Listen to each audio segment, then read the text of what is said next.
I was born in Boston, in America, in the year 1760. In the time I was at school, the Troubles began to come on, and I was told the day of judgment was near at hand, and the moon would turn into blood and the world would be set on fire. John Greenwood. Shortly before noon on Saturday, October 1st, 1768, 8-year-old John Greenwood left his home in Boston's North End and hurried toward the waterfront. There, riding at anchor in the Great Ark, he saw 14 British warships, their cannon trained upon the city. Boats swarmed between the ships and the end of Long Wharf, ferrying hundreds of British red-coated regulars.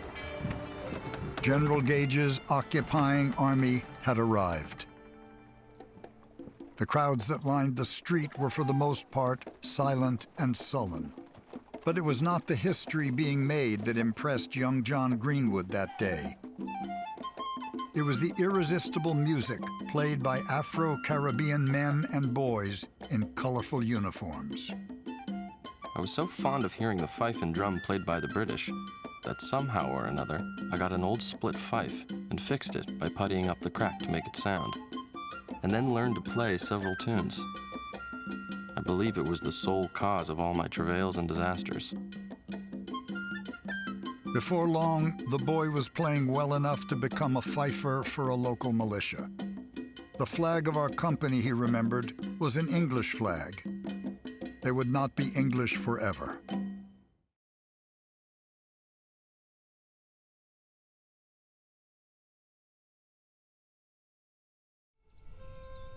The whole country was in a commotion, and nothing was talked of but war, liberty, or death.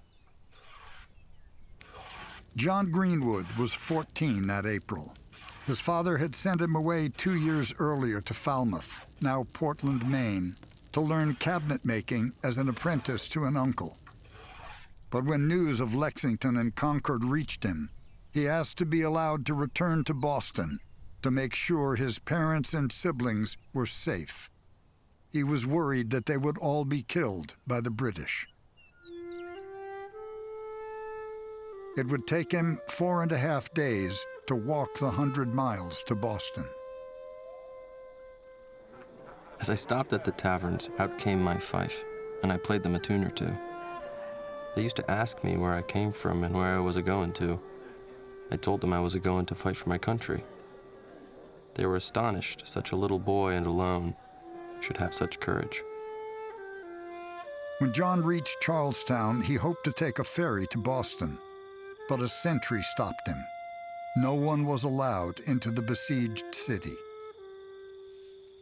It's terrifying to be a civilian in Boston, regardless of your political affiliation. Especially women and children are just looking for any way out. Something like 12,000 people of a town of about 16 managed to leave. Unable to find his parents among the refugees, Greenwood was invited by 2 young militiamen to share their quarters in Cambridge, the empty, looted home of a loyalist clergyman who'd fled to the British.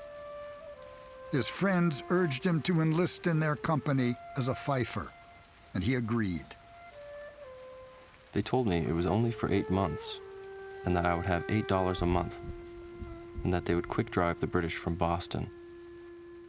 And then I could have an opportunity of seeing my parents.